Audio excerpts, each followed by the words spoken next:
Hi అండి. Welcome to Uma's kitchen. ఈరోజు చింత చిగురు పప్పు ఎలా చేయాలో చూద్దామండి.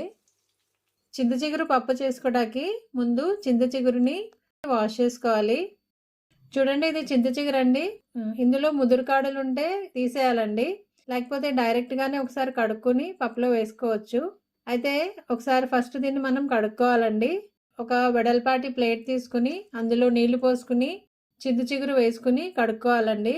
తర్వాత ఫ్యాన్ కింద ఒక క్లాత్ పైన గానీ, నాప్కిన్ పైన గానీ వేసుకొని ఆరబెట్టుకోవాలి. చూడండి, ఇప్పుడు ఇందులో ముదురు కాడలు ఏమైనా ఉంటే తీసేయాలండి. ఇలా మనం నలుపుతూ ఉంటే కాడలన్నీ కింద పడిపోతాయండి. అప్పుడు అవి తీసి పక్కన పెట్టుకోవచ్చు. తర్వాత ఇప్పుడు పప్పు చేసుకుందామండి.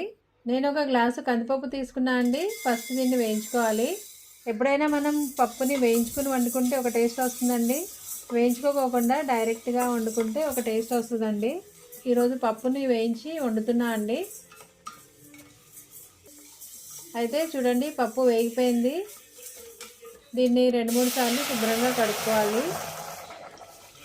తర్వాత అందులో తగినన్ని నీళ్లు పోసుకుని మూత పెట్టుకుని లో ఫ్లేమ్లో ఉడకనివ్వాలి. పప్పుని మనం కుక్కర్లో కూడా వండుకోవచ్చు, ఇలా డైరెక్ట్గా కూడా వండుకోవచ్చు. ఈరోజు నేను కుక్కర్లో వండట్లేదండి, డైరెక్ట్గా అలాగే వండుతున్నా. ఇలా వండితే పప్పు చాలా టేస్టీగా ఉంటుంది. ఎప్పుడైనా చూడండి, పప్పు కుక్కర్లో వండింది వేరే టేస్ట్ ఉంటుందండి. మనం డైరెక్ట్గా ఇలా స్టవ్ మీద వండుకున్నది వేరే టేస్ట్ ఉంటుంది. పప్పు 90% ఉడికే వరకు ఇలాగే ఉడకనివ్వాలండి. చూడండి, పప్పు ఇంతవరకు ఉడికిన తర్వాత అందులో ఒక ఉల్లిపాయ కట్ చేసుకుని వేసుకోవాలి. అలాగే పచ్చిమిరపకాయలు చీలికలు చేసుకుని వేసుకోవాలి.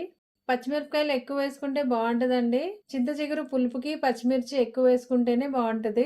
తర్వాత మనం శుభ్రం చేసి పెట్టుకున్న చింత చిగురు కూడా వేసుకుని కొంచెం పసుపు ఇంకా కారం కూడా వేసుకోవాలండి.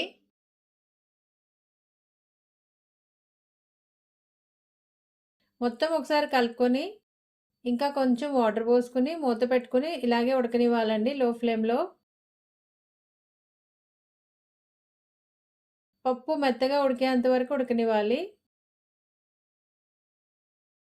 చూడండి, పప్పు ఉడికిపోయిందండి. ఇప్పుడు అందులో రుచికి తగినంత ఉప్పు వేసుకుని పప్పుని మెదుపుకోవాలండి. పప్పు గుత్తితో కానీ లేకపోతే ఇలా గరిటెతోనైనా మెదుపుకోవచ్చు. పప్పు గుత్తితో మెదిపితే పేస్ట్ లాగా అయిపోతుందండి. ఇలా మొత్తం మెదుపుకుని దీన్ని తాలింపు పెట్టుకోవాలండి. ఇప్పుడు తాలింపు పెట్టుకోవడానికి స్టవ్ మీద ఒక చిన్న ప్యాన్ పెట్టుకుని అందులో 2 టేబుల్ స్పూన్ల వరకు ఆయిల్ వేసుకోవాలి. ఆయిల్ కొంచెం వేడైన తర్వాత ఆవాలు, జీలకర్ర, ఎండుమిరపకాయలు, వెల్లుల్లి రెబ్బలు కొంచెం ఎక్కువ వేసుకోండి, బాగుంటుందండి. తర్వాత కరివేపాకు కూడా వేసుకుని వేయించుకోవాలి. ఇవన్నీ వేగిపోయిన తర్వాత పప్పుకి తాలింపు పెట్టుకోవాలండి. ఇంతే అండి, చింత చిగురు పప్పు చాలా బాగుంటుంది. వీడియో నచ్చితే ఒక లైక్ చేయండి. Thanks for watching.